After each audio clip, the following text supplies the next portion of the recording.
Et bonjour à toutes et à tous, vous êtes en direct sur la chaîne Twitch de Science et Avenir.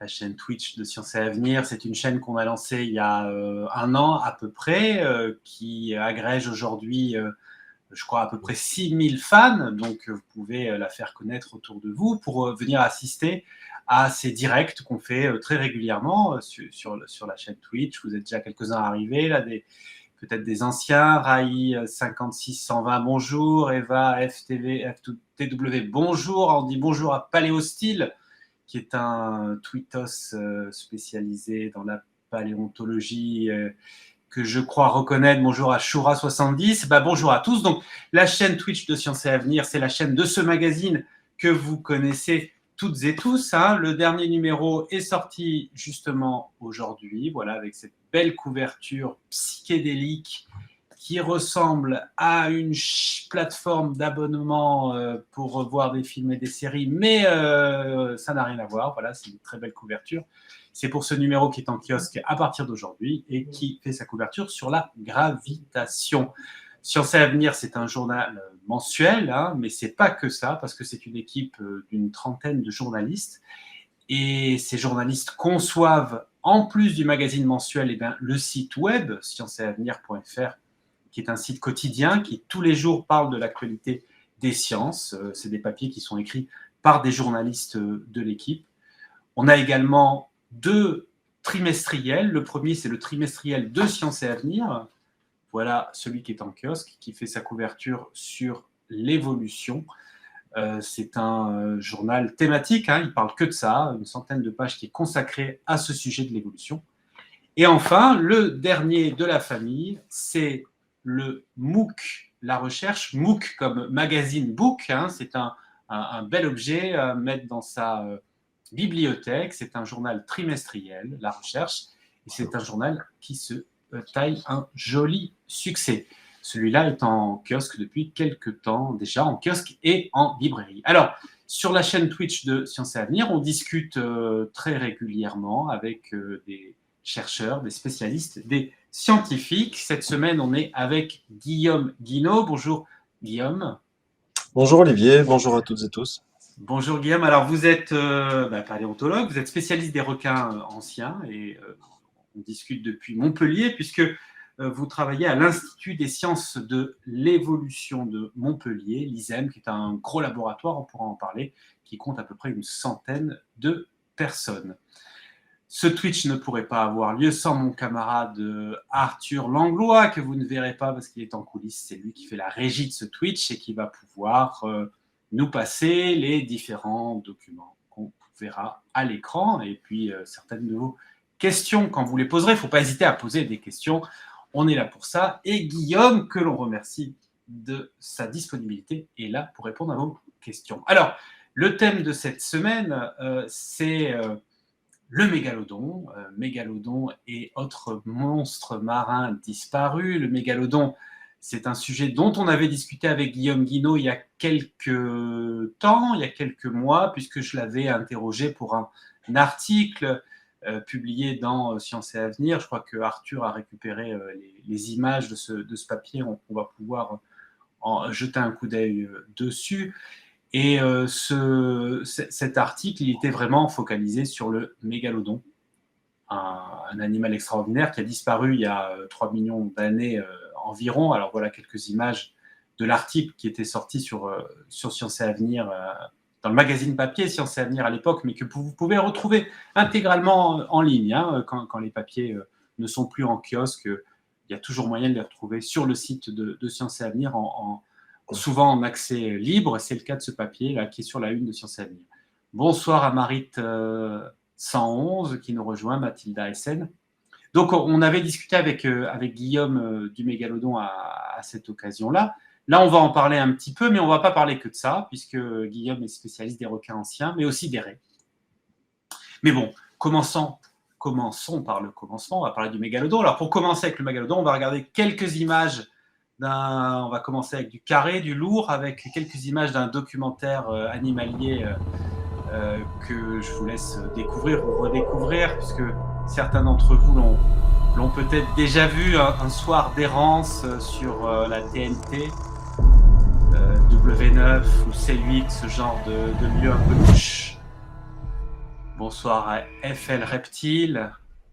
Alors ce film c'est Meg. Voilà.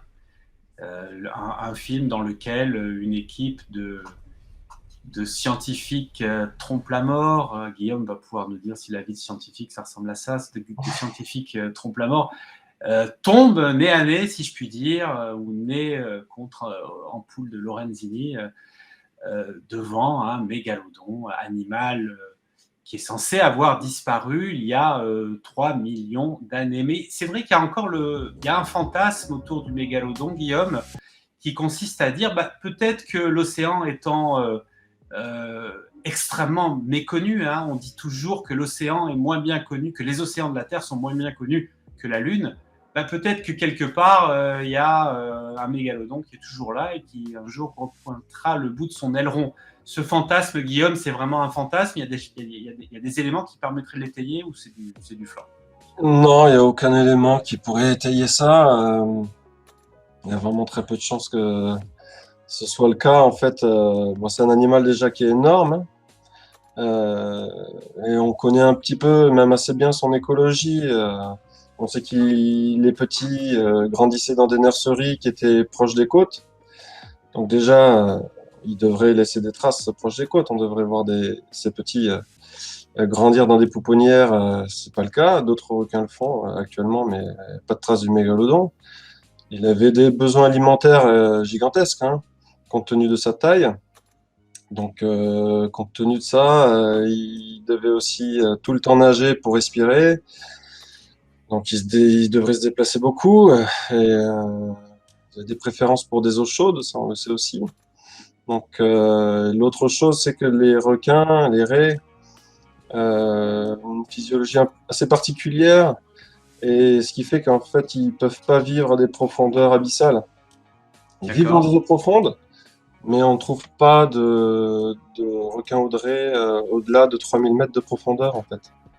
On pourrait peut-être rappeler ces dimensions énormes, hein, du mégalodon, puisque là aussi, il y a un peu des réévaluations très régulières. À une époque, on parlait plutôt de 18 mètres. Ça a été revu un peu à la baisse.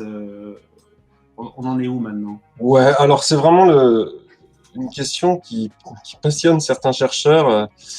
Encore Ils font leur carrière dessus, je crois, hein. Ouais, il y en a qui font leur carrière, Enfin, je connais des collègues, ouais, qui ont quasiment que publié sur le mégalodon. Donc, il y a eu un concours qui avait la plus grosse estimation. Et, on est allé vers les 20 mètres. On est plutôt l'année dernière, il y a eu des études qui étaient très sérieuses, notamment par un collègue américain qui s'appelle Kenshu Shimada, qui est d'ailleurs sur une des photos du Science et Avenir. On le voit qui tient une tente de mégalodon. Ouais, c'est celui qui est en une de l'article. Si ouais, lui, sur scienceavenir.fr. Alors, il y en a un qui a remarqué mon t-shirt quand même, hein, Merci Valéoraptor, mais ça aussi, c'est des tweetos que je connais, enfin que je connais numériquement, hein, qu'on se fréquente, si je puis dire, sur les réseaux. Oui, Guillaume, je t'ai interrompu. Donc, on a de cette estimation de les taille. estimations récentes, elles descendent plutôt vers 14-15 mètres, c'est déjà pas mal, alors qu'on montait jusqu'à 18-20 mètres, hein, pour certains. Donc, ça ne veut pas dire qu'il y a des spécimens qui ne pouvaient pas dépasser les 15 mètres, mais compte tenu des données fossiles qu'on a actuellement, on a un maximum de 15 mètres. Donc, en fait, il faut replacer peut-être, pour expliquer les difficultés d'estimation, c'est que les mégalodons, les requins, les raies, ce sont des membres d'un grand groupe qu'on appelle les chondrichiens. Et chondros, ça veut dire cartilage en grec. Et ichthyos, c'est le poisson. Ce sont des poissons cartilagineux. Leur squelette est fait de cartilage. Et le cartilage, ça se fossilise mal, très rarement. Il faut des conditions de préservation assez exceptionnelles pour pouvoir préserver du cartilage en fossile. Et là, la chose intéressante chez ces requins aérés, c'est qu'ils ont par contre un remplacement dentaire qui est continu. Donc un requin va remplacer ses dents, donc il va perdre ses dents fonctionnelles, et d'autres vont les remplacer tout au long de leur vie. Alors, c'est un vrai tapis roulant, quoi, la mâchoire du requin. Un tapis roulant, ouais. Donc ici, peut-être je peux vous montrer. J'ai Ouais, ouais, une mâchoire de requin. Bon, c'est un requin gris. C'est un Carcharinus plumbeus. Donc, en fait, si je le regarde par l'intérieur, là, là, vous ouais, allez voir, on a toute une série de dents, en fait, ouais, ici, là, qui sont des dents de remplacement et ouais. qui vont, en fait, se relever, basculer sur ce tapis roulant et devenir fonctionnels ici, comme on voit là. Ces Vois la dents-là, taille de la petite souris quand il perd une dent, nous dit Marie voilà. 1911. C'est vrai que Ça ça, fait c'est beaucoup. le requin gris, c'est un requin qui existe encore aujourd'hui. Voilà, ça c'est une mâchoire de requin actuel, un requin gris, oui, Mhm. un carcariniforme actuel.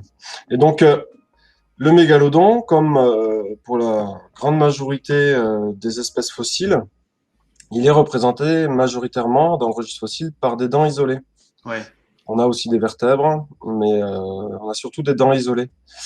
Et donc, toute la difficulté, c'est de pouvoir estimer ensuite des tailles Ouais. corporelles sur la base de ces dents.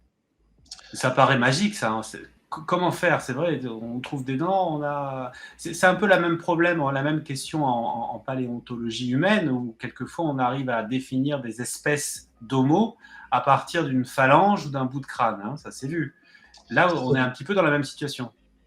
Alors oui, ouais, c'est des choses un peu différentes, mais euh, chez les requins, on a beaucoup de représentants actuels, Oui, notamment dans le groupe du mégalodon. Donc ça, c'est l'ordre des lamniformes, on appelle ça lamniformes. C'est le groupe du requin blanc, hein.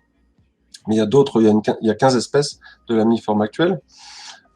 Et donc, on peut s'amuser, c'est ce que fait certains collègues, à essayer de voir s'il y a une relation entre taille des dents et taille du corps chez les actuels, par exemple. On prend plein d'individus actuels et on regarde s'il y a une relation entre taille des dents et taille du corps. Une fois qu'on voit s'il y a une relation, en l'occurrence, il y en a une, on peut essayer de voir s'il n'y a pas une équation qui pourrait nous permettre de faire ce lien entre taille des dents et taille du corps. En fait, c'est ce qui a été fait de façon très rigoureuse hein, récemment. Et c'est sur cette base-là qu'on a des estimations de plutôt 14-15 mètres chez le mégalodon. alors c'est pas la taille qui compte, nous dit évidemment Cédric Jurassique, mais quand même, hein, chez le mégalodon, c'est son argument de poids. Et comme il appartient au même groupe, au même ordre que le requin blanc, on a eu tendance pendant des années à dire de lui, du mégalodon, que c'était l'ancêtre du grand requin blanc. Moi-même, il n'y a pas longtemps, j'avais fait un autre papier sur le mégalodon et j'avais mis en accroche l'ancêtre du grand requin blanc. Je m'étais fait moultement allumer par les paléontologues, certains d'ailleurs, je crois, sont sur ce fil, qui m'avaient dit non, c'est pas, on sait que c'est plus le cas. Non, c'est plus le cas. Ça fait assez longtemps maintenant qu'on le sait. Euh, bon, le grand blanc, il fait partie au sein du grand groupe des lamniformes. Il fait partie d'une famille qu'on appelle les lamnidés. Il n'est pas tout seul dans cette famille aujourd'hui. Il est avec les requins mako, Isurus. Et puis avec, donc il y a deux espèces. Et puis avec deux espèces aussi d'un autre genre qui est l'amna. Donc c'est les requins taupes, requins saumons. Le mégalodon, lui, il fait partie d'une famille éteinte qui prend son origine au Crétacé supérieur même, qu'on appelle les autodontidés. Donc, la vision du mégalodon proche cousin du requin blanc, c'était il y a 3 décennies, je dirais, ouais, vers les années 90. C'était un petit groupe de chercheurs américains qui défendaient ces idées-là sur la base de caractères qui n'étaient pas forcément valables. Et en plus, depuis, on a d'autres espèces fossiles qui correspondent bien en fait à la lignée du grand blanc. Donc on a aussi les cousins proches du grand blanc dans le registre fossile et ils s'éloignent bien de ce qu'on connaît en fait chez les mégalodons et dans la lignée des autodontidés, quoi. Ce qui veut dire que l'image qu'on se fait du mégalodon à cause du cinéma, à cause de la BD, etc., comme une sorte de requin blanc XXL ou un requin blanc sous stéroïdes, c'est une idée qui est fausse, ou en tout cas qui n'est pas forcément vraie. Ouais, c'est une idée qui est pas forcément vraie. En fait, on n'en a aucune idée finalement. Donc c'est une hypothèse, mais on connaît que ces dents. Donc on peut avoir des surprises d'ailleurs pour des espèces fossiles pour lesquelles on connaît que des dents. Et oui. pour lesquels par chance on va retrouver un squelette ou un morceau de squelette, on va se rendre compte qu'on peut tomber sur des morphologies du corps qui sont assez éloignées de celles à laquelle on pourrait s'attendre juste basées sur les dents.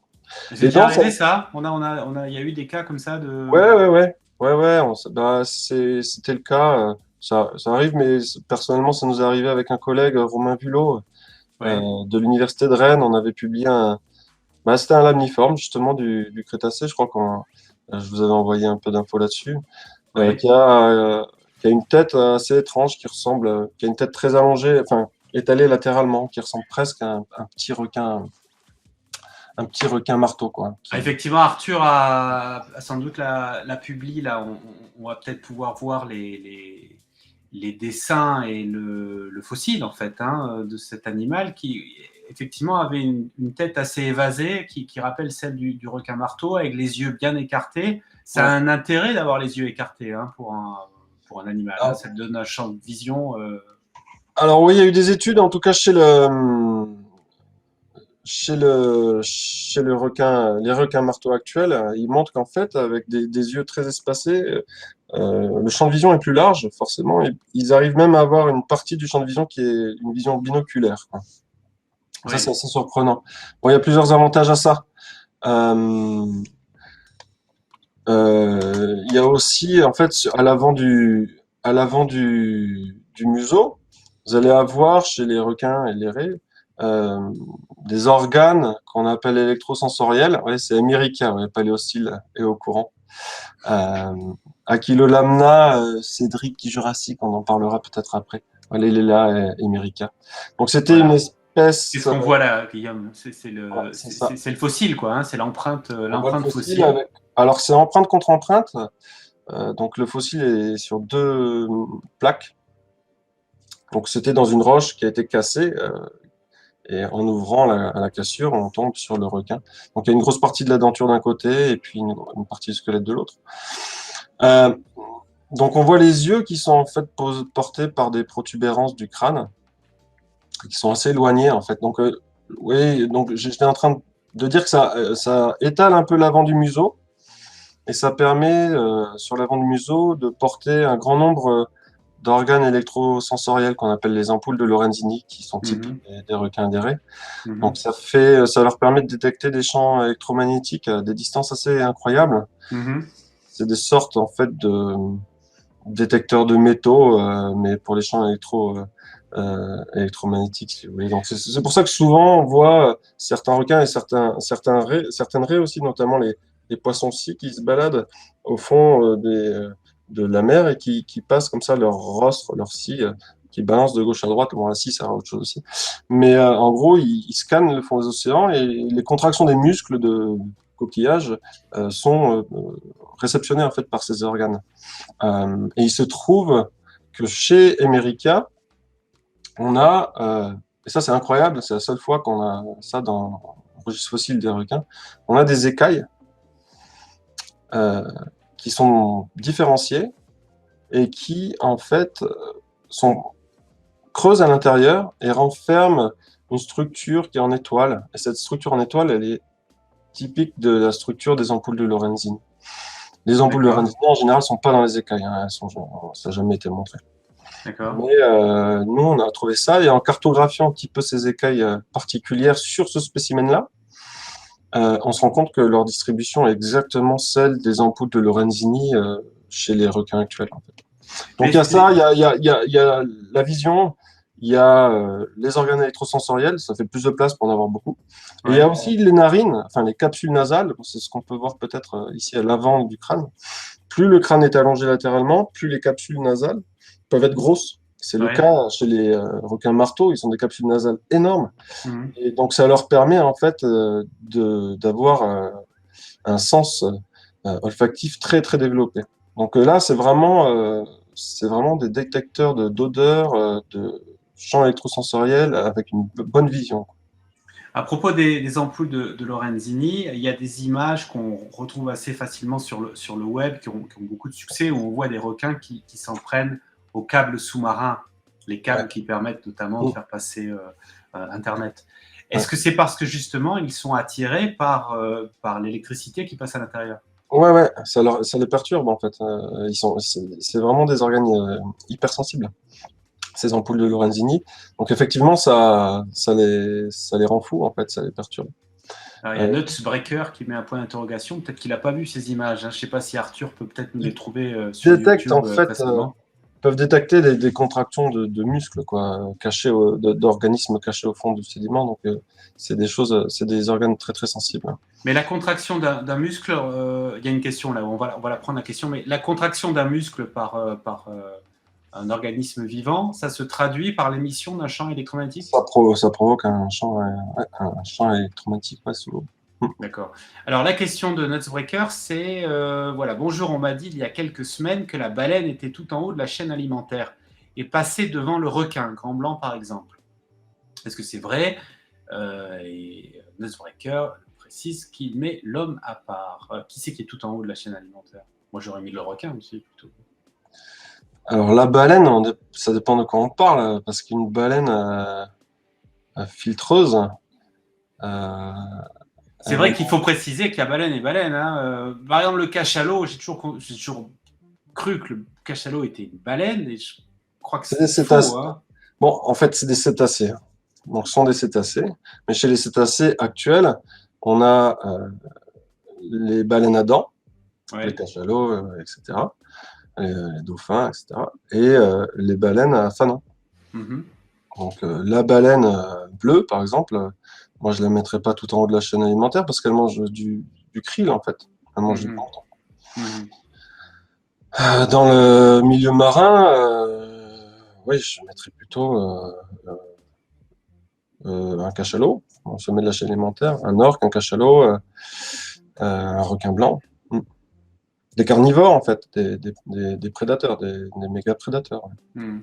Le cachalot qui a des dents, il mange quoi? Il mange le calamar, hein, c'est ça? Cachalot, il est spécialisé dans le calamar. Ouais. Lui, il peut descendre à des profondeurs assez exceptionnelles, je crois. Alors, Guillaume Guinaud, spécialiste des requins anciens et paléontologue, je disais que tu travaillais à l'Institut des sciences de l'évolution de Montpellier, l'ISEB. Le mégalodon, quelqu'un disait la taille compte ou la taille compte pas.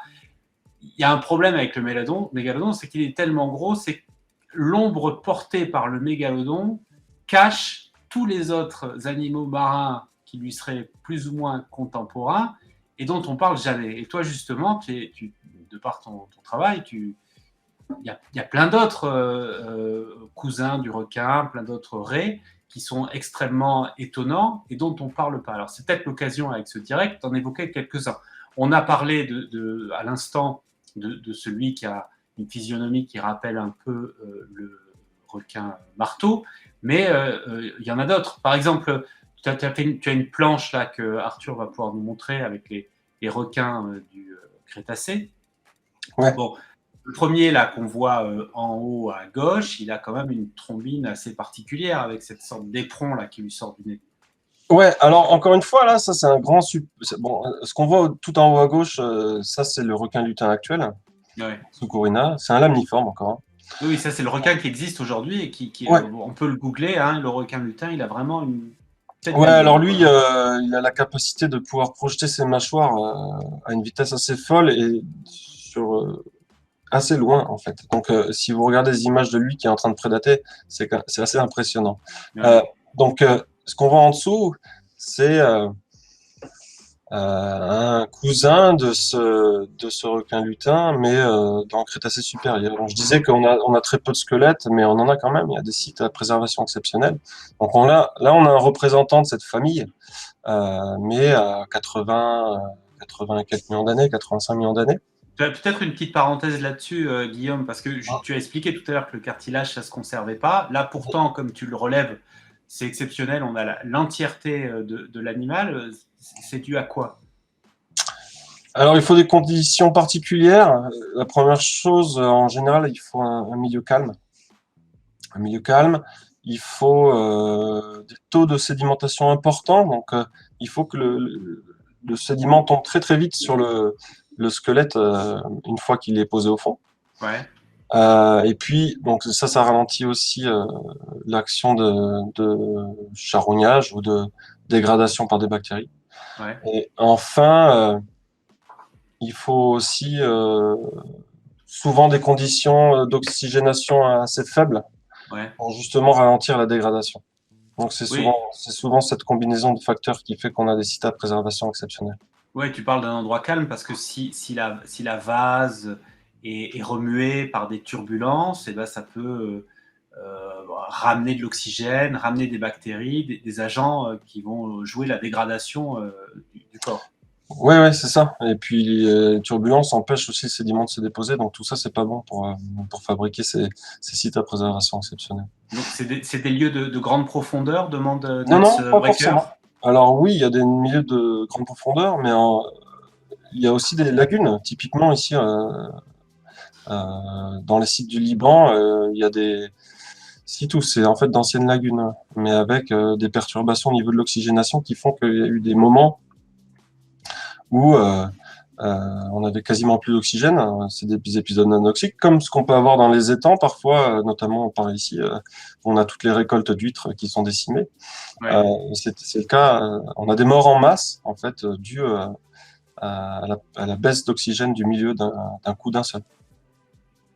Et ça, c'est intéressant parce que ça nous fait des morts en masse, donc, et peu d'oxygène, et ça nous préserve des beaux fossiles en général. Bon, mais néanmoins, c'est rarissime quoi, d'avoir la silhouette comme ça C'est d'un très rare. requin. Là, on a le squelette même, hein. Et donc ça, c'est Scapanorhynchus. Donc c'est un proche parent du lutin actuel. Ouais. Alors, Et comme le rappelle Shura 70, hein, et comme on l'a évoqué un peu rapidement, la mâchoire du lutin se projette comme dans Alien. Hein. Tu disais, ouais. regardez les scènes de prédation, c'est quand même assez étonnant. Il mange quoi d'ailleurs? Le requin lutin, Ouais. il va manger du poisson et un peu de céphalopode. Mais c'est un poisson de grande profondeur. C'est pas, on va pas le rencontrer Pas au large de la grande. Grande Motte. Non, pas chez nous, mais en fait, lui, il est dans des profondeurs de 200 à 800 mètres, mais il lui arrive de remonter très peu profond. Et au Japon, souvent, ils en attrapent. La nuit, souvent, ils remontent à des profondeurs assez faibles hein, pour chasser, justement. Et après, ils redescendent. D'accord. Souvent, ils se font attraper. Donc, bon, lui, il fait 400 mètres max à l'actuel, je crois. On a des représentants justement au Crétacé qui a atteigné des tailles assez importantes. J'ai une dent ici, ça, c'est un Scapanorhynchus. Bon, la dent, elle doit faire 6-7 cm déjà. Là. Ça, c'est du Ça, Crétacé supérieur d'un c'est Scapanorhynchus. d'accord. Peut-être qu'Arthur peut nous remettre l'image en grand là. Donc ça, c'est Un un paléo-requin prédécesseur. requin lutin, si vous voulez. D'accord. Hmm. Ok. Ouais. Euh, Donc lui devait atteindre 7 mètres, 7-8 mètres. Il n'y a pas Léo Style qui demande si qui propose un nom latin. Est-ce que c'est Ouais, c'est lui? C'est le Rapax. Scap. D'accord. En dessous, là, on voit une sorte de requin drone, là, avec des ailes Ouais. immenses. Et d'ailleurs, une nageoire. Non, la nageoire caudale, elle est. Attends, Elle est très allongée là. ouais, elle On est la voit. Donc particulière. il a Ouais. des pectorales très très longues. Donc ça c'est encore mon collègue Romain de Rennes qui a publié ça l'année dernière, un très bel article dans Science. Donc c'est un squelette subcomplet qui a été trouvé au Mexique. Et donc ça c'est un lamniforme encore avec des nageoires pectorales immenses. Bon c'est une espèce qui a été appelée Achilolamna. Ça veut dire le requin aigle. Donc on l'appelle le requin volant, si vous voulez. Et Ouais. il ressemble assez fortement à une raie manta, en fait. Euh, Oui. alors le seul souci ici, donc il y a de fortes chances que ce requin-là soit planctonophage ou microphage, un filtreur certainement. Malheureusement on n'a pas de dents sur ce squelette. Par contre, on sait qu'il existe. Donc ça c'est du Crétacé supérieur encore. Mais on sait qu'il existe au Crétacé supérieur certainement des lamniformes. En tout cas, on a des dents probablement de lamniformes qui ressemblent fortement à ce qu'on connaît chez les espèces filtreuses, Archaeomanta. Et, euh, et il se pourrait qu'en fait les dents qu'on connaissait s'associent en fait, et c'est le même âge en fait, hein, s'associent à ce squelette-là. C'est très possible. Donc là, vous voyez, on a un petit exemple. Donc on parlait du mégalodon. Là, on a un exemple de la grande famille du mégalodon et du requin blanc qu'on appelle les lamiformes. Ouais. Au Crétacé, on avait déjà des bêtes assez étranges. Et puis, si on continue dans les géants, bah, à droite, vous avez ici le Crétoxyrina. Donc ça, c'est un grand prédateur aussi, toujours du Crétacé, toujours chez les lamiformes. Alors là, le dessinateur l'a imaginé en train Ouais, de choper au vol une sorte ouais. de ptérodactyle. Voilà, c'est un ptéranodon. Alors, on connaît des squelettes pour Crétoxyrina, quelques-uns en Amérique du Nord notamment. Alors, je crois que j'en ai, ouais. Crétoxyrina, bon, ça, c'est des petites dents, hein, mais il y a des dents qui sont bien plus grosses que ça.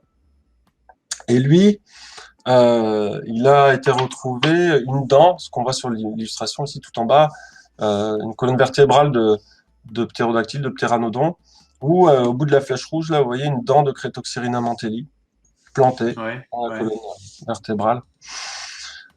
Donc ça a intéressé les illustrateurs. Donc là, on le voit qui attrape activement un ptéranodon au vol. Mhm. En fait, on n'a aucune information sur est-ce que Crétoxyrina a mangé ce ptéranodon en tant que prédateur ou en tant que charognard. Ouais.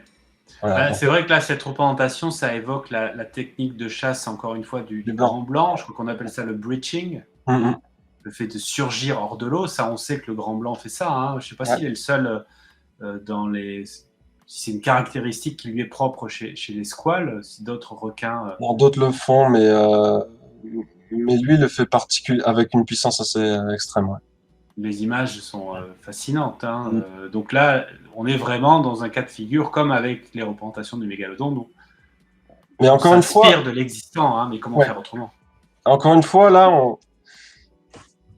c'est assez fréquent que les requins mangent des dépouilles en fait, des charognes, hein. Notamment le mégalodon, il y a de fortes chances qu'il rechignait pas à grignoter quelques carcasses, notamment de baleines certainement. Ouais. Parce qu'on en a retrouvé autour de carcasses de baleines, justement, enfin, fossiles de carcasses de baleines, en Amérique du Sud, au Miocène supérieur. On a retrouvé beaucoup de dents de mégalodon dispersées autour. Ouais. Donc, il y a des chances que le mégalodon était parfois un charognard. C'est le cas aussi du Mhm. grand blanc, hein. Il n'hésite pas à croquer quelques cadavres. Mhm. Et alors, dans ce cas-là, j'ai mis cette image-là de Crétoxyrina parce que justement, ça permet de discuter de ça. On n'a pas d'infos sur est-ce qu'il était prédateur actif ou charognard ou les deux. La réponse est certainement qu'il était les deux. Pour ça, en fait, il aurait fallu que cette dent-là de Crétoxyrina soit plantée et puis on ait des signes de cicatrisation osseuse de la part Oui. du ptérosaure pour être sûr que ce soit de la prédation active. C'est pas le cas. Alors, à propos du breaching du grand blanc, là, Valeo Raptor fait remarquer que, effectivement, contrairement à cette image, le grand blanc, quand il procède à ce type d'attaque, c'est pas pour choper un animal en vol, c'est pour attraper un animal en surface ou posé sur l'eau. Ouais, Quoique, il doit choper quelques mouettes. Mais ouais, enfin, les grosses mouettes, ouais. Et il chope du poisson, de l'oiseau, hein. Et de l'oiseau, ouais, forcément, il les chope quand les oiseaux sont posés à la surface de l'eau. Mhm. Euh, mais jamais en vol. Mais en fait, quand le grand blanc a fait ça, il sort avec une force extrême, donc il attrape l'oiseau qui est à la surface, mais il le fait décoller, hein. Il décolle avec lui. Oui, c'est Donc ça. là, ce qu'on Ouais. voit, c'est certainement ça, hein. C'est ce qu'a voulu représenter l'illustrateur. C'est le Crétoxyrina qui a attrapé un ptéranodon qui était possiblement posé à la surface, mais qui le fait décoller avec lui. Ouais. On a une question de Rocky Racer, notre internaute Rocky Racer, qui nous dit: j'avais lu qu'on avait retrouvé des traces de ventouses sur des requins, laissant penser qu'il y a des combats entre crocs, calamars et requins. Qu'est-ce que tu en penses, Guillaume? Je sais pas ça. J'ai jamais entendu parler de ça. Moi, ça me fait penser à ce on retrouve des traces de ventouses, mais plutôt sur Un cachalot. les cachalots, justement. Ah Hein. oui, Les requins, je crois pas. Les cachalots, oui, puisque le c'est cachalot logique. se nourrit Mm. de calamars. À Mm. propos de cachalot, il y avait une autre espèce, hein, alors j'allais dire préhistorique. On ne dit pas préhistorique, hein, pour des animaux comme cela. On peut le dire. Mais c'est un abus, normalement, hein, c'est ça, je crois, Si, préhistoire. si, on peut. On peut le dire. Bon, alors on y va, on le dit. C'est pas Alors, dérangeant. il y avait une baleine préhistorique assez formidable qui avait été identifiée il y a quelques années et qu'on appelait, je crois, qu'à un nom à partir de Herman Melville. Ah, c'est le Léviathan, hein, Léviathan Melvillei. Voilà. Ouais. Tu peux nous en dire quelques mots? Ouais, je peux. Je suis pas spécialiste de ces groupes-là. Déjà, moi, je travaille sur des périodes un peu plus anciennes pour les requins, hein. Je Ouais. travaille surtout sur le Mésozoïque, hein, un petit peu sur le Paléocène. Donc le Bon, Mésozoïque. on Mais- va descendre jusqu'au Paléocène juste non, après. mais on le connaît. Il n'était pas tout seul, hein. Le Léviathan, vraiment, c'était une sorte de cachalot, hein. C'est pas vraiment un cachalot comme ceux qu'on connaît à l'actuel, mais il n'était pas tout seul. Je crois que les Anglais appellent ça des baleines macro-raptoriales. Alors, je sais pas comment on pourrait traduire ça, mais en gros, méga rapaces, quoi. Ouais. Et lui, il est estimé à 18 mètres de long. Donc c'était quelque chose de vraiment gigantesque. Et il a été en co-occurrence avec le mégalodon vers la fin de la vie du mégalodon, donc à la fin du Miocène, vers le 9-10 millions d'années, et puis peut-être après 5 millions d'années, mais c'est pas sûr. Et puis il n'était pas tout seul. Ouais. Le Léviathan, c'est vraiment euh, l'extrême, mais il y avait d'autres types de baleines à dents assez grosses tout au long de l'existence du mégalodon. Et il y a des chances que le mégalodon ait prédaté des cétacés, hein, justement. Alors, y a un article sur le site de Science et Avenir hein, sur cette Mm.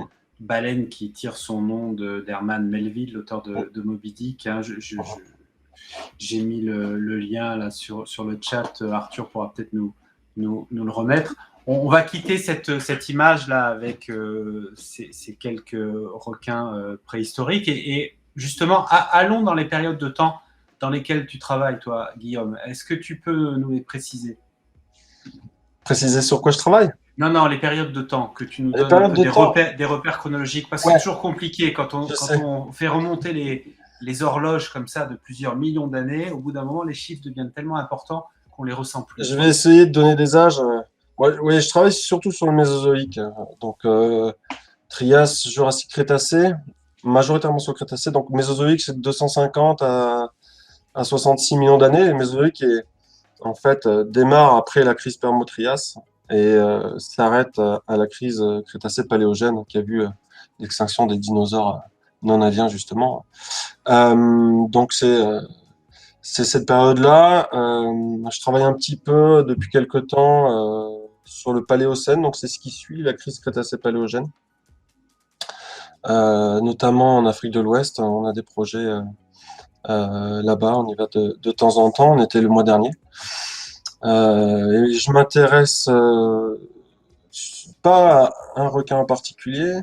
Moi, ce qui m'intéresse surtout, c'est les assemblages de requins qu'on peut trouver, donc les faunes entières, et puis essayer de comprendre la structure de ces faunes et les variations dans ces structures de faune, à la fois géographiques et temporelles, euh, et les facteurs qui peuvent influencer en fait la structure de ces faunes au cours du temps. Et puis ça, c'est vraiment le corps de mon travail. Et là, je m'intéresse depuis quelques années maintenant aussi à la macroévolution de ces groupes-là, donc aux grands épisodes de diversification et d'extinction chez les requins et les raies, et le lien qu'il peut y avoir entre ces épisodes de diversification et d'extinction et des changements environnementaux ou des interactions entre groupes, comme de la compétition par exemple, qui ont pu favoriser ces extinctions. Puisqu'on parle de l'extinction et avant de continuer sur les périodes sur lesquelles tu travailles, il y a un petit retour sur le mégalodon parce qu'il y a notre internaute Drauscher qui pose la question de l'extinction du mégalodon et également du Léviathan Melvillei. Est-ce que ça a pu avoir un rapport avec leur compétition, puisque c'était des animaux de taille un peu comparable et qu'il n'y a pas de la place pour les deux, quoi.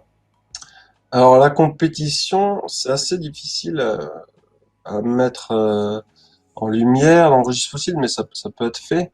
Là, en l'occurrence, le Léviathan, je crois qu'il s'éteint un petit peu avant le mégalodon. En revanche, ce Léviathan et les autres cétacés déclinent à partir de la fin du Miocène. Euh, et il y a de fortes chances qu'en fait, c'est pas le Léviathan de la compétition avec le Léviathan, c'est surtout ce qui se passe, c'est que il doit y avoir en fait une baisse des ressources pour le mégalodon avec la baisse de diversité de ces cétacés. C'est plutôt comme ça qu'il faudrait, enfin, que la que l'extinction du mégalodon a eu lieu. En fait, on a les cétacés qui atteignent leur maximum de diversité vers le Miocène, Mhm. entre 20 et 5 millions d'années, surtout le Miocène moyen. Puis après, il y a une forte baisse de leur diversité au Pliocène. Donc là, on est plutôt vers les 5 millions d'années. Euh, il y a eu des perturbations, il y a eu du refroidissement global du climat, il y a eu la fermeture de l'isthme du Panama. Et tout ça, ça a modifié pas mal les environnements, notamment dans les milieux tropicaux où les cétacés disparaissent quasiment de cette zone-là à la fin du Miocène, début du Pliocène. Le mégalodon, lui, était préférentiellement dans ces zones-là. Et donc, c'est plutôt probable de se dire que ce mégalodon a peut-être pas pu se maintenir face à la baisse de ses ressources et à la réduction de son habitat, quoi. C'est peut-être plutôt comme ça qu'il faudrait voir les choses. Après, c'est des hypothèses, hein. Alors revenons à ces périodes de temps sur lesquelles tu travailles. Tu disais que tu t'étais intéressé en particulier, enfin notamment à des moments d'extinction. Il y a aussi des espèces qui sont passées très près de l'extinction et puis finalement il s'est passé quelque chose qui leur a sauvé la mise. Ouais, alors là, c'est une étude qui est en cours, hein, que je fais avec mon collègue qui s'appelle Fabien Condamine, qui est aussi à l'Institut des sciences de l'évolution, où là, on s'intéresse à des données globales sur la diversité et l'évolution de la diversité des requins et des raies au cours du temps. Et on s'est intéressé précisément à la crise Crétacé-Paléogène, donc il y a 66 millions d'années. Et là, on a dû compiler énormément de données. On a 675 espèces fossiles. Je crois qu'on avait plus de 3000 occurrences. Donc, j'ai compilé chaque fois qu'une espèce fossile a été signalée dans la littérature.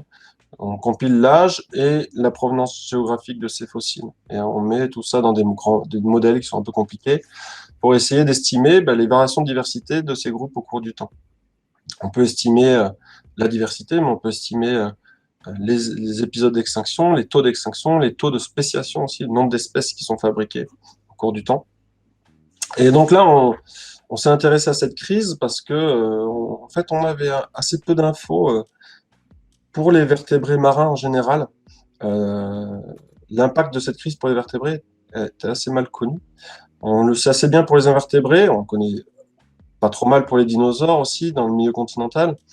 Mais pour des groupes de vertébrés marins, on avait peu d'infos, tout simplement parce que l'idée, c'était aussi de regarder ce qui se passe chez des groupes qui s'éteignent pas complètement, notamment les requins et les raies. Pour voir aussi comment l'impact de cette crise sur un groupe et comment il s'en relève, en fait, d'une crise comme ça. Donc, on a d'abord pu quantifier qu'on a à peu près, si je me rappelle bien, 60% d'extinction lors de cette crise chez les requins et les raies. Mais en fait, ce qu'on a vu, c'est qu'il y a une forte hétérogénéité dans l'impact de cette crise chez les requins et les raies. En fait, différents groupes ont répondu de manière différente. Déjà, quand on compare les deux groupes, on a des taux d'extinction beaucoup plus forts chez les raies que chez les requins. Donc ça, c'est une première chose. Puis effectivement, il y a des groupes chez les raies, notamment les ragiformes. Donc, ça, c'est un ordre actuel. C'est l'ordre le plus diversifié de requins et raies actuels. Il y a plus de 300 espèces actuelles, hein. C'est des raies assez communes. La raie bouclée, la raie étoilée. C'est un groupe pour lequel on retrouve certains représentants dans nos assiettes avec du beurre blanc et des capres. Et ben, ce groupe des ragiformes, on se rend compte qu'ils sont quasiment passés proches de l'extinction totale, justement, à la crise Crétacé-Paléogène. Ils étaient très, très diversifiés au Crétacé supérieur, avec notamment un groupe de de pseudo-poissons-scies, alors que Les poissons-ci ne sont pas des ragiformes à l'heure actuelle. Et ils dominaient vraiment les écosystèmes au Crétacé. Et puis, ils atteignent des taux d'extinction énormes, en fait, à la crise Crétacé-Paléogène. Et il y a quelques représentants de ce groupe qui sont passés à côté de l'extinction, qui ont pu ensuite donner la diversité ça a pris plusieurs dizaines de millions d'années, mais redonner une diversité assez élevée pour ces ragiformes. Ça a pris beaucoup de temps. Et Après, il y a des groupes qui ont été moins touchés. qu'est-ce qui fait que certains groupes sont moins touchés que d'autres? C'est lié à quoi? Comment on l'explique? Alors, il y a une chose importante, c'est que on s'est posé cette question forcément, et on a aussi compilé des données sur la morphologie des dents de toutes ces 675 espèces. Donc, on a fait quelque chose d'assez simpliste, hein.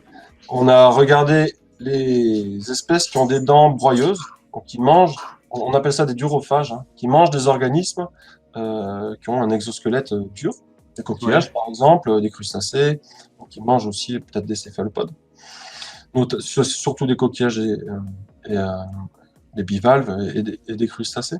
Et on a séparé ce groupe-là de ceux qui sont non durophages, donc qui ont des dents plutôt allongées. Et on se rend compte que les taux d'extinction, c'est très très fort. Il y a des durophages, c'est pas que les raies qui sont durophages, hein, il y a aussi des requins. Quand on met tous ces durophages ensemble, on voit des taux d'extinction vraiment très très très très forts. Et ça peut être aussi expliqué par le fait que les bivalves, donc ces coquillages, ces groupes de coquillages, ont été très très fortement touchés, ça on le sait par d'autres études, lors de la crise Crétacé-Paléogène. Alors c'est un peu compliqué à comprendre, mais en fait, ce qui se passe à cette crise, c'est qu'on a la production primaire de diversité dans les océans qui chute complètement. Le plancton, la diversité chute complètement. Et ce qui va impacter directement cette chute de diversité de plancton, ça va être les consommateurs primaires de ces planctons, les filtreurs. Ça va être notamment donc, les invertébrés, les bivalves, etc. Et donc en fait, ce qui va toucher par la suite, c'est le sommet de la chaîne trophique, et donc ça va être les méga prédateurs. Et là, on voit aussi que les méga prédateurs, lors de cette crise, sont fortement touchés aussi. Donc en gros, on a ceux qui mangent les consommateurs primaires, donc les durophages, ceux qui mangent des coquillages, en gros, qui sont touchés très fortement, et ceux qui sont tout au sommet de la chaîne alimentaire, qui sont fortement touchés aussi. Et puis ceux qui sont plutôt des généralistes, eux vont s'en sortir plutôt bien. C'est les deux extrémités, voilà, de la chaîne qui morflent. Et une dernière chose qui est assez surprenante, c'est qu'on s'est amusé à regarder la distribution géographique des espèces qui passent la crise et de celles qui s'éteignent. Et on se rend compte qu'en fait, la majorité des groupes qui passent la crise ont des répartitions géographiques, des aires géographiques très larges par rapport à ceux qui s'éteignent qui ont majoritairement des aires géographiques plus faibles, plus petites, plus restreintes. Et l'autre chose sur la géographie, c'est qu'on voit aussi que on a la majorité des groupes qui passent la crise, qui ont en fait une présence juste avant la crise, une présence dans des latitudes assez hautes. Donc ça, c'est peut-être un argument pour dire que l'impact de la crise dans les écosystèmes du Crétacé terminal était peut-être moins fort dans les latitudes hautes que dans les latitudes basses. Ça fait écho à des études qui avaient été faites sur les bivalves, justement, et qui montraient sensiblement la même chose. Donc il y a peut-être quelque chose ici à creuser pour les géologues et les modélisateurs qui s'intéressent à cette crise. On donne peut-être des indications en disant, regardez s'il n'y a pas moyen d'essayer de comprendre si l'impact de cette crise, comment l'impact de cette crise pourrait être moins fort aux hautes latitudes qu'aux basses latitudes. Alors à propos de creuser, tu l'as mentionné tout à l'heure, tu reviens d'une campagne d'études sur le terrain. Alors on dit au revoir à Shura70 qui est désolé, obligé de vous quitter. Je vous écouterai plus tard en différé. C'est vrai que l'entièreté de cette discussion, vous pourrez la retrouver sur le site web de Sciences et Avenir dès demain. Voilà. On publiera un papier, enfin on mettra à jour le papier qui annonçait le Twitch avec à l'intérieur la vidéo de cette discussion avec Guillaume Guinaud. Oui, je disais qu'il y a cette campagne, au revoir à Cédric Jurassique aussi, au revoir. La rediff. C'est l'extinction qui continue là. C'est l'extinction. Tu étais en campagne sur le terrain en Afrique il y a peu de temps. On va voir des images de ce à quoi ça ressemble une, une carrière. Parce que c'est vrai que, j'allais dire, c'est un paradoxe, ça n'est pas tellement, mais un spécialiste des animaux marins comme toi, bah, tu travailles sur le continent, hein, tu plonges pas, hein, tu passes pas ton Et non, temps avec une combi. et non, parce que nos fossiles ils sont dans des roches qui sont à l'affleurement. Donc, ces roches qui ont une longue histoire, hein. Effectivement, quand on travaille sur des organismes marins, ces roches étaient par le passé un fond marin, mais on a des processus tectoniques qui font qu'on a des portions de ces fonds marins, paléofonds marins, qui sont revenus à l'affleurement. Et donc oui, on travaille sur des roches à l'affleurement. Alors le souci, quand on travaille dans des pays qui sont tropicaux, subtropicaux, c'est que ça affleure assez mal, tout est très végétalisé. L'avantage qu'on a, c'est que c'est quand on a des carrières qui exploitent du minerai ou des roches. C'est le cas au Togo. Ils sont déjà en train de creuser, quoi, finalement. Ils nous ont décapé la couverture végétale. Alors Arthur va pouvoir nous montrer quelques images de ces lieux. Donc tu disais c'est au Togo, hein, c'est des carrières. Qu'est-ce qu'on y cherche? Pourquoi ils décapent après Alors, le terrain? alors il y a deux carrières, enfin il y a plusieurs carrières, mais en gros il y a deux grands sites. Un site où ils exploitent du phosphate. Euh, Ça c'est du lutétien, donc on est dans l'Éocène moyen, vers 45 millions d'années. Donc je donne des âges en millions d'années. C'est jamais en fait l'âge pour ces sites-là, c'est jamais un âge en millions d'années, hein. C'est des gammes d'âge. Mais je vais faire quelque chose de simple. Je donne des âges en millions d'années. Peut-être qu'on pourrait avoir une image où on voit des choses un peu plus. Ça, c'est des images de tamisage. Oui, c'est plutôt à la fin, quoi, finalement. Ouais. Alors, des carrières de phosphate, c'est du lutétien, Éocène moyen, 45 millions d'années. Et le phosphate est exploité majoritairement pour faire de l'engrais, en fait. Oui. Voilà. C'est des carrières gigantesques. Peut-être que Arthur pourrait nous montrer ça. C'est des frontailles qui font plus d'1 kilomètre de long sur des surfaces énormes. Et l'autre contexte, c'est dans des... Donc c'est pas ça non plus, mais c'est pas grave. Dans Ah, des, on va y arriver, tu vas voir. On va mettre la dans des, main sur la cal- carrière. dans des calcaires où ils font du ciment. Du ciment, c'est un grand groupe qui s'appelle Heidelberg Cement, qui a une filiale qui s'appelle Scan Togo, qui exploite ces calcaires. Donc, Et les scientifiques sont les bienvenus sur ces lieux? Vous êtes comment ça se passe? Je veux dire, vous passez un alors, coup de fil un jour en non, non, disant non, non. Non, c'est plus compliqué que ça. Oui, voilà, ah c'est ce qu'on voilà. voit là.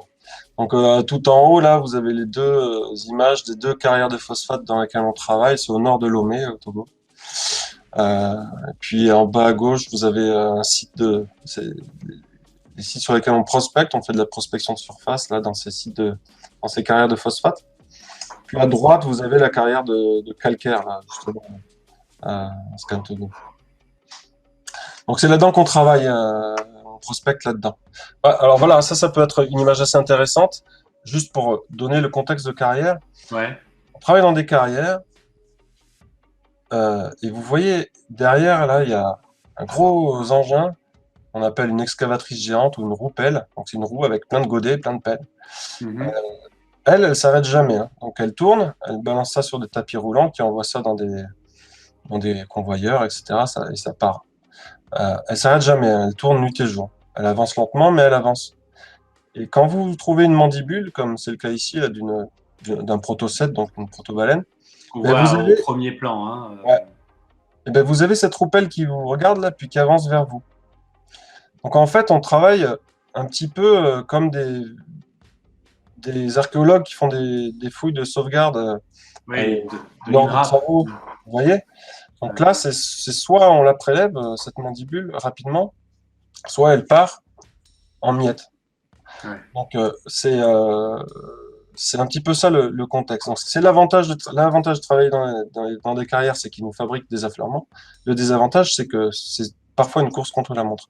Ouais. Alors, maintenant, notamment dans les phosphates, mais aussi dans les carrières de Scan Togo, on a vraiment des interlocuteurs qui sont très, très sensibles à nos problématiques et on les connaît maintenant depuis 5 ou 6 ans et on a vraiment un soutien de leur part. Hein. Cette année notamment, c'était exceptionnel dans les carrières de calcaire. On a eu vraiment un très très gros soutien de la part de Scan Togo à tout niveau. Mais ce projet de Togo, il n'est pas venu tout seul. Il n'est pas que du fait de l'Institut des sciences de l'évolution. En fait, c'est un projet qui était basé sur des travaux précédents qui avaient signalé une riche faune de vertébrés dans ces sites phosphates de l'Éocène moyen, donc à 45 millions d'années. Et puis dans les années 80, il y a un monsieur qui s'appelait, je crois, Michel Traverse, qui est un ingénieur géologue dans ces carrières de phosphate et qui ramassait plein de fossiles, notamment des dents de requin. Et au bout d'un moment, il a contacté mon prédécesseur, mon ancien collègue, Henri Capetta, qui était à l'Institut des sciences de l'évolution, et qui a ensuite étudié ces fossiles, quelques-uns, et puis il a publié une liste d'espèces. Et parmi ces fossiles, il y avait donc des requins des raies, beaucoup, mais il y avait aussi des fragments de protocètes, donc des protobaleines, si vous voulez, et d'autres mammifères, potentiellement du proboscidien, donc le groupe des éléphants actuels. Mais encore avant ça, donc ça c'est ce qu'on savait.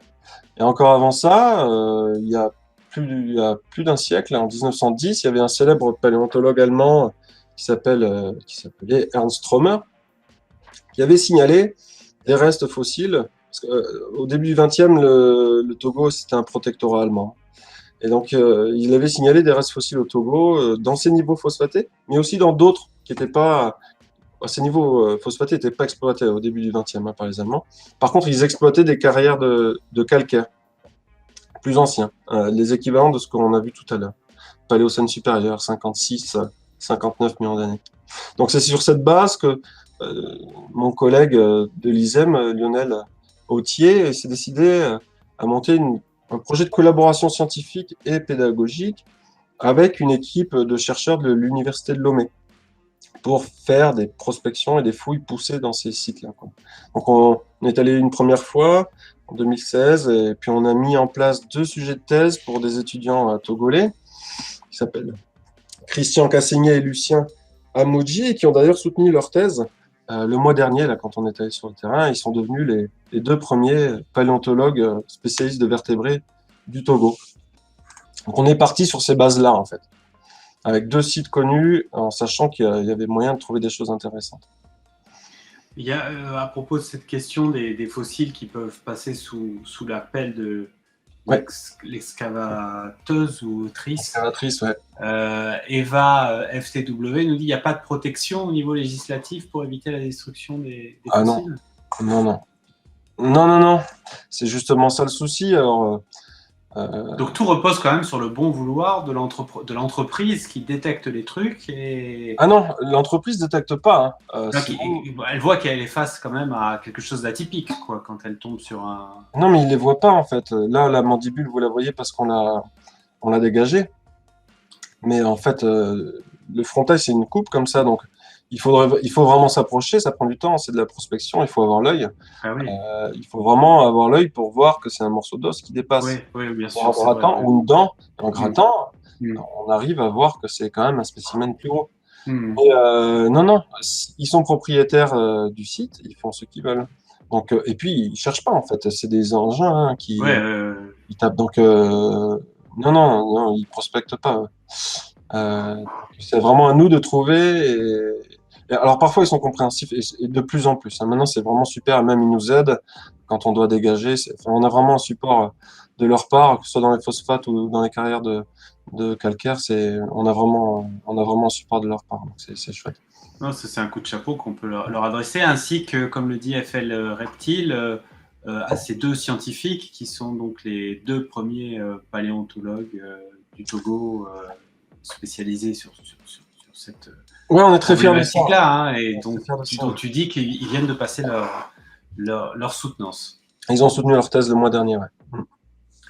Peut-être qu'ils nous regardent, peut-être qu'ils verront le Peut-être. Ouais. replay de cette vidéo. Mais Euh, je sais que Lucien est sur le terrain d'ailleurs, dans les carrières. Donc, alors il est en train de justement, faire des découvertes. avec tous ce travail sur ce lieu au Togo, vous avez déjà fait une première publi. Alors, on a fait quelques-unes, ouais. Alors, pour ce qui me concerne, dans le Paléocène, donc J'aimerais qu'on envoie une, notamment, on va la citer ouais, pour qu'Arthur puisse la retrouver. C'est cette publi dans laquelle il y a beaucoup d'images où on voit cette profusion de dents de requin et surtout la multiplicité des formes de dents. C'est ouais, pas à propos de cette strate-là, mais quand on a discuté de ce stream avant de le faire, tu m'avais dit il y a un lieu comme ça là au Togo, c'est une vraie caverne d'Alibaba. Enfin, je ne sais plus si c'est l'expression que tu as utilisée, mais en tout cas, on marche littéralement sur les dents de requin. La public qu'on va voir, on n'est pas à ce niveau géologique-là, donc c'est pas exactement la même, mais c'est quand même un lieu où il y a un paquet de dents, quoi. ouais, ouais, ouais. Alors, là, on est la fin du Paléocène, 56 millions d'années à peu près. On est dans cette carrière de calcaire, et puis on est juste là dans une faune qui a été échantillonnée dans le sommet de sa série. Donc, il y a d'autres faunes plus juste en dessous que je suis en train d'étudier pour l'instant. Donc, effectivement, l'avantage qu'on a quand on travaille sur les requins, les raies, c'est que quand on en trouve des fossiles, souvent on en trouve beaucoup. Et l'avantage, c'est qu'on peut reconstituer un peu une structure des écosystèmes à chaque fois.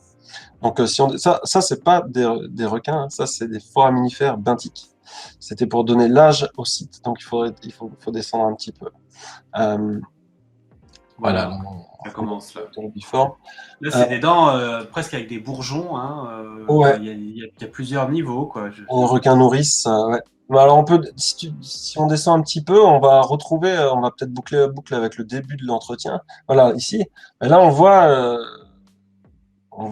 des dents d'Otodus, en fait. Otodus obliquus. Donc, Autodus, qui est le c'est le groupe, genre le auquel appartient genre le mégalodon, c'est des ça. mégalodons. Et là, on a, en gros, si vous voulez, surtout sur les deux dents, hein, sur la deuxième ligne, là, on a le proche parent du mégalodon, mais qui a 30 millions d'années de plus. Voilà. 30 millions d'années de plus. Alors c'est marrant parce qu'on dirait vraiment la silhouette de l'aileron telle qu'on la dessine, qui émerge de l'eau. Hein. Alors, les dents sont pas très bien préservées. Donc, ce qu'on fait, en fait, c'est que vous avez vu très très rapidement tout à l'heure une mandibule là, d'un protocète. Euh, Ouais. quand on travaille sur Du requin gris, tu veux dire, celle que tu as non, montrée non, non, non, à... là, avec l'exploitation qui est arrivée sur Ah oui, oui, oui, oui, oui, oui, là, c'est Euh, l'image qu'on voyait au premier plan. Là, ouais. voilà, c'est des techniques de fouille là qui sont complètement différentes ici pour les requins. On fait pas du tout la même chose. On prospecte en surface, on ramasse les grosses dents, par exemple. Mais une fois qu'on a trouvé un niveau qui est potentiellement riche, ce qu'on fait, c'est qu'on prend du sédiment, on prend de la roche, Ouais, sans regarder précisément ce qu'il y a dedans. Une fois qu'on a ouais. décidé que ça valait le coup, on Mhm. prend des kilos et des kilos de roche qu'on met dans des sacs. Alors, si la roche Ouais, est noble, on la met directement dans l'eau, et puis ensuite, on va la tamiser. On va ouais. tamiser le sédiment qui est dans l'eau. C'est les images qu'on voyait un petit peu en début de séquence, là, Ouais, quand on envoyait des séquences de tamis. ouais. Et puis, on va tamiser à différentes mailles, 2 mm, 1 mm. Puis, pour les requins, l'embêtant, c'est qu'il y a des espèces qui ont des dents très très petites. Et donc, il Ouais. faut descendre à des mailles assez fines, 300 microns à peu près. Et puis Ah ensuite, oui, on passe des heures et des heures à la loupe binoculaire pour trier les fossiles qu'on trouve dans le résidu de ces tamisages. ok. Voilà. Euh, et bon, si c'est des roches carbonatées, là, il faut utiliser des acides. On utilise des acides qui vont dissoudre la roche et qui vont libérer en fait les éléments qui sont pris dans la roche. Oui, il suffira pas de laisser la roche dans l'eau Non, ça fera rien. pour qu'elle se délite. Ouais. Les acides, c'est du vinaigre ou c'est vraiment des acides costauds On peut le faire avec du vinaigre, hein.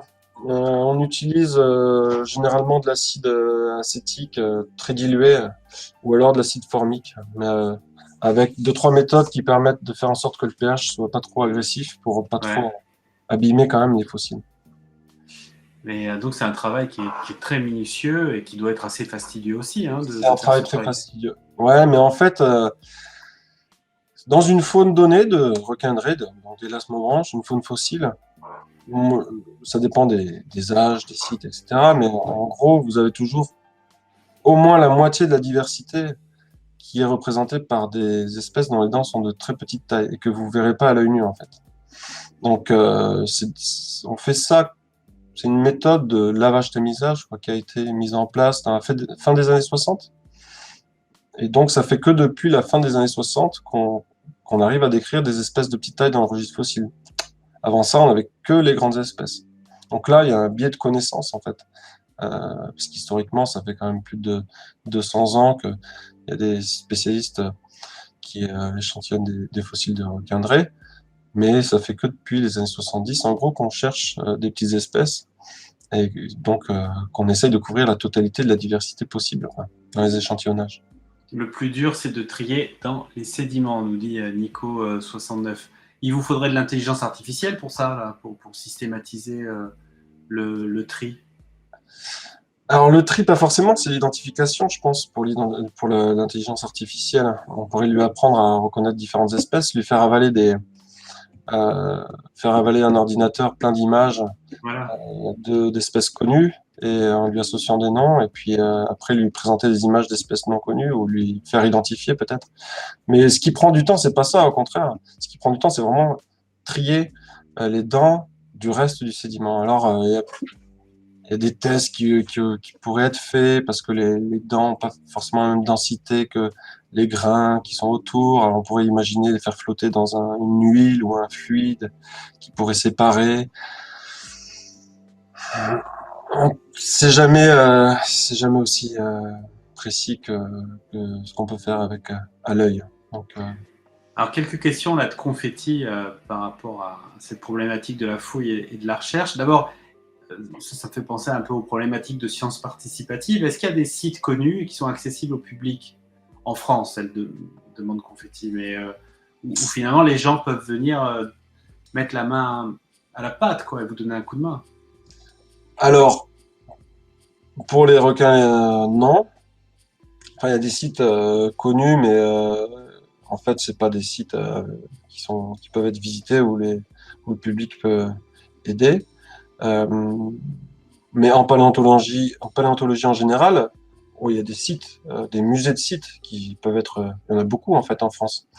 Euh, il y a une très grande réserve géologique, qui est la réserve géologique de Digne, où il y a des très belles choses qui peuvent être vues, notamment la dalle à ammonite, qui est assez impressionnante.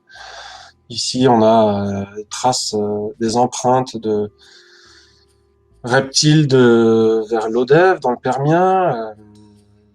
Et puis après, il y a des fouilles qui sont faites à Angeac, sur les sites à dinosaures. Il y a un musée des dinosaures dans l'Aude, à Espéraza, que je recommande vivement, dans lequel j'avais fait des fouilles quand j'étais étudiant et qui malheureusement depuis quelque temps n'ouvre plus de fouilles au grand public, quoique ça pourrait revenir bientôt. Avec possibilité d'un musée de site aussi là-bas. Donc il y a beaucoup de choses. En France, on a beaucoup de choses pour ça. Mais pour les requins en particulier, non, on n'a rien de pérenne qui soit installé pour visiter, que le grand public puisse visiter. Non. Le musée d'Esperanza, c'est l'établissement dans lequel travaille Jean Leleuf ou qui À dirige. Esperanza, dans l'Aude, ouais, c'est Jean Leleuf qui est conservateur du musée. C'est quelqu'un qui est très actif sur Twitter, Confetti, si tu t'intéresses à ce genre de problématique. Je pense que c'est quelqu'un avec lequel échanger sur Twitter. Confetti demande également s'il y a des méthodes de sonar ultrasons pour pouvoir détecter des formes au niveau de l'affleurement. C'est vrai que plutôt que de prendre au pif, en quelque sorte, des gros morceaux de cailloux et d'attendre qu'ils se dissolvent, peut-être que cette technologie, ça me fait penser à ce qu'on fait avec les lidars hein, pour l'archéologie. Hein. Maintenant, il y a de plus en plus de sites qui sont non pas fouillés, mais qui sont visualisés comme ça en hauteur par des drones et on regarde au lidar si c'est comme une échographie, quoi, finalement. Ouais, mais il faut quand même une différence de densité entre les fossiles et le reste de la roche et tous les éléments qu'il y a autour, parce qu'il n'y a pas que des dents de requin ou des fossiles dans les roches.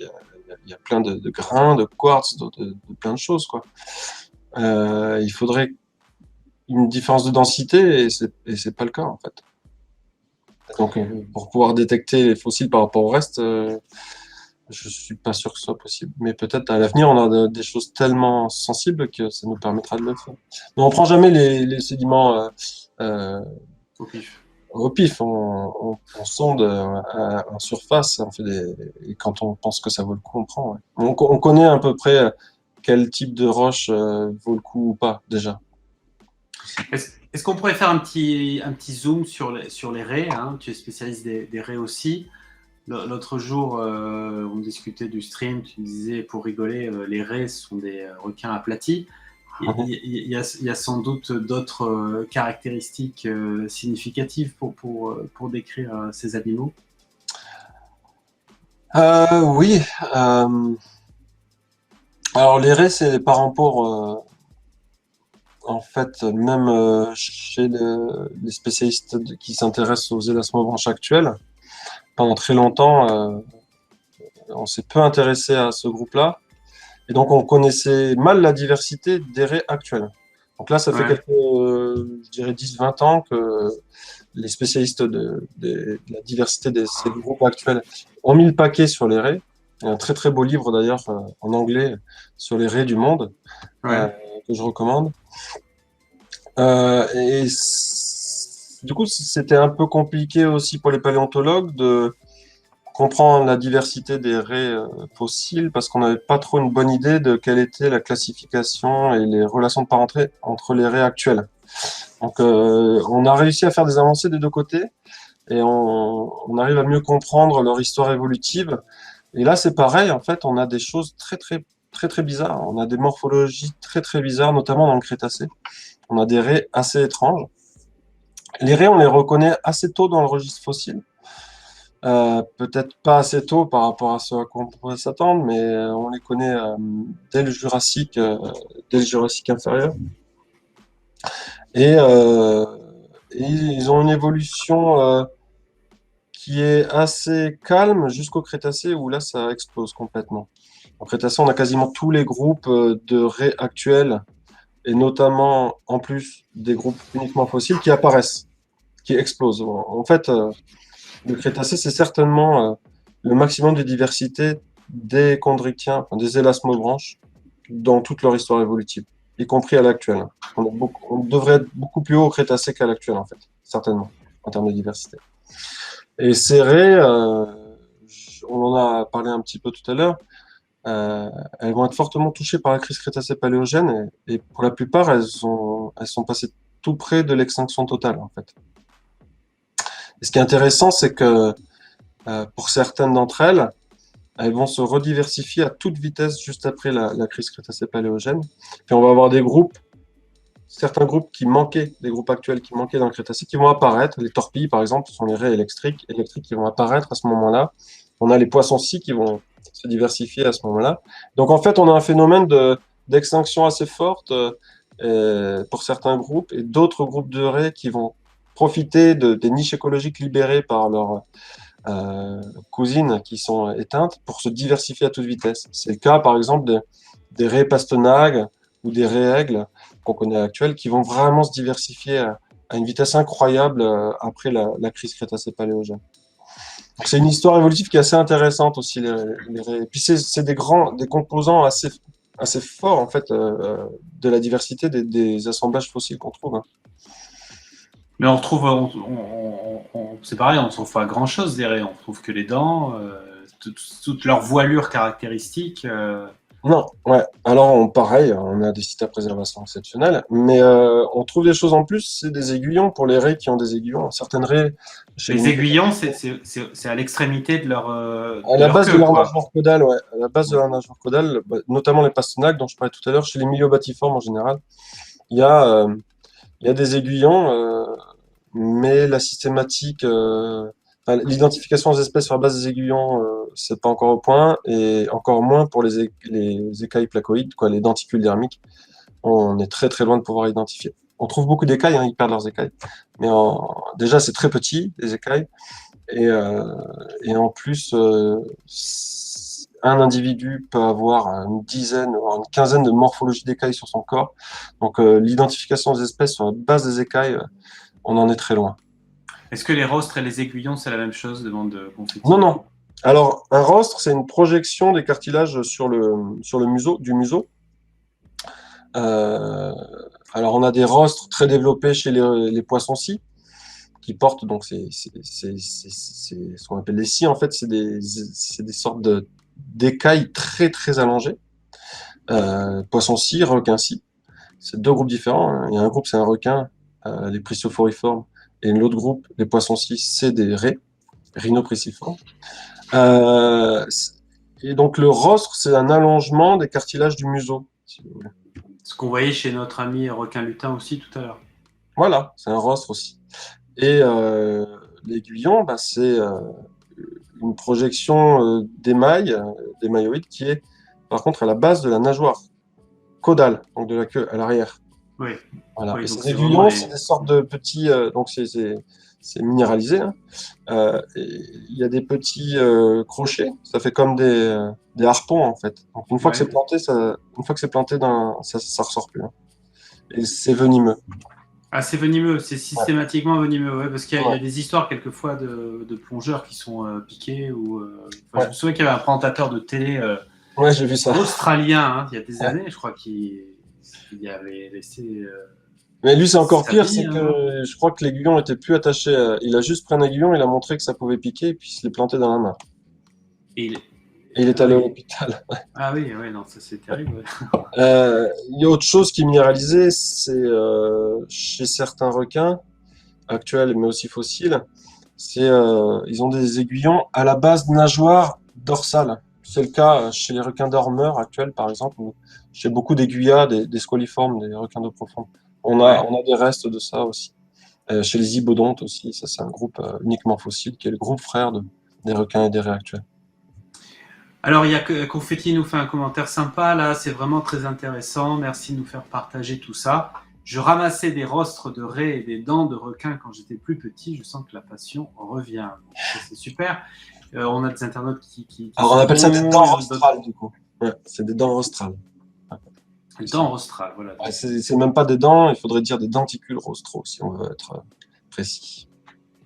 On a Tienou71 qui arrive, qui nous dit bonsoir. Alors, malheureusement, on arrive à la fin de ce direct, mais j'en profite donc pour dire aux uns et aux autres que si ça vous a plu, vous pourrez revoir dès les jours qui viennent l'entièreté de cet entretien sur le site web de Science et Avenir. Et comme ça fait un an à peu près que Science et Avenir a ouvert sa chaîne sur Twitch, vous pouvez aussi retrouver tous les autres entretiens précédents dans lesquels on a parlé, je sais pas, de la matière noire, des araignées, du transhumanisme, tous les sujets possibles et imaginables. Euh, le registre fossile des chimères est-il bien connu, nous pose une question Drocher. Bien connu, le registre fossile par nature est incomplet, donc ça vaut pour tous, hein, pour tous les groupes. Bien connu, je dirais pas ça, non. En tout cas, bien achalandé, bien fourni. Ça dé- En fait, ça va être un peu long, mais des chimères, le groupe des chimères actuelles, on le connaît depuis à peu près le Mésozoïque. On le connaît pas trop bien par rapport aux requins parce que eux, ils ont eu la mauvaise idée d'avoir des dents qui sont très très dérivées, très très modifiées, et donc ils sont plus remplacement dentaire continu. En revanche, ils ont eu la bonne idée de bien minéraliser, plus minéraliser leur squelette, notamment au niveau du crâne et des mâchoires, et ils fusionnent une partie de la mâchoire au crâne. Et on retrouve pas mal de ces portions de mâchoire fossilisées. Il y a des spécialistes qui arrivent à identifier les espèces sur cette base-là. Euh, Ça, c'est pour le Mésozoïque, le groupe, les registres fossiles du groupe actuel des chimères. Par contre, si on va dans le Paléozoïque, là, on trouve des proches, des lointains cousins des chimères. On peut appeler ça les euchondrocéphales, le groupe qui inclut tous ces fossiles plus les chimères actuelles. Et là, par contre, on a une très très bonne connaissance et on commence à de mieux en mieux comprendre cette diversité-là. Et il semblerait qu'au Paléozoïque, ils étaient très très très diversifiés, surtout au niveau des formes, des écologies. On avait des choses qui ressemblent absolument pas extérieurement à des chimères. Par contre, la structure du crâne, etc., c'est typique des chimères. On a des choses qui ressemblent à des poissons de récif. On a l'hélicoprion, donc ce Une tête chondrichthyon très particulière, les avec coprions, hein. C'est celui qui a une sorte sorte de scie de circulaire dans la gueule.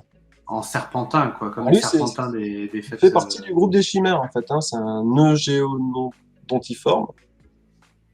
Et lui, le généodontiforme, il est plus proche des chimères que des requins, en fait. Donc on a une très très une bonne connaissance de la très grande diversité écologique et morphologique de ces œufs chondrocéphales au Paléozoïque surtout. Alors Valéoraptor, il a un penchant, lui, pour les chimères des phalins d'Anjou, Touraine. Dans Ouais, Guillaume, tu dois les visualiser en lisant ouais, leur ouais, nom ouais. Moi, j'ai déjà beaucoup de travail avec mes requins aérés, alors. pour aller voir ceux des autres. Euh, mais il y a des Tiens-nous spécialistes des chimères, hein, ils ont de quoi faire, donc il y a encore beaucoup de choses à faire sur les chimères, hein, c'est sûr. Tiens-nous 71 revient un peu là sur la question des aiguillons chez les raies. Est-ce qu'elles ont est-ce qu'ils Oui, ont un rôle défensif? alors, les aiguillons, oui, un rôle défensif. Si vous marchez sur une raie, elle va recourber une pastenague par exemple, elle va recourber sa nageoire caudale et son aiguillon avec, et puis il va se planter dans votre pied. Ouais. C'est clairement défensif. Ça, c'est pour les aiguillons caudaux. C'est marrant, Euh, ça me fait penser aux vives. des- ouais. Les poissons vives, Alors les vives, c'est sur leur nageoire. c'est sur un. Ouais. Ouais, elles ont des rayons. Mais donc, si on parle d'aiguillons, on peut aussi parler de l'aiguillon dont je parlais tout à l'heure, de certains requins qui sont sur les nageoires dorsales, justement, à la base antérieure des nageoires dorsales. Et là, c'est défensif. Vous pouvez regarder des requins qui essayent de prédater un autre requin, un requin dormeur, par exemple, et il va le recracher. Parce que À cause l'aiguillon de. se Oui. plante dans Ah, sa oui. mâchoire. Alors, c'est aussi intéressant, ça, parce on retrouve parfois des aiguillons. Quand on a des dentures complètes, fossiles, on a toutes les dents fonctionnelles et toutes les dents de remplacement qui sont préservées en situ. Et parfois, on retrouve des aiguillons qui sont plantés dans la mâchoire. Oui. Si vous plantez un aiguillon dans une mâchoire d'un requin, un aiguillon de raie qui se plante dans une mâchoire d'un requin qui a essayé de la croquer, Mhm. qui a même réussi à la croquer, l'aiguillon reste planté, mais du coup, ça abîme toute la mâchoire et toutes les dents qui sont en train de se minéraliser, les dents de remplacement. Et vous allez Ouais. voir une file dentaire de dents qui vont être bousillées, en fait, qui continuent à Ah, se oui. minéraliser, mais qui ont des formes absolument incroyables, quoi. On retrouve ça dans le registre fossile.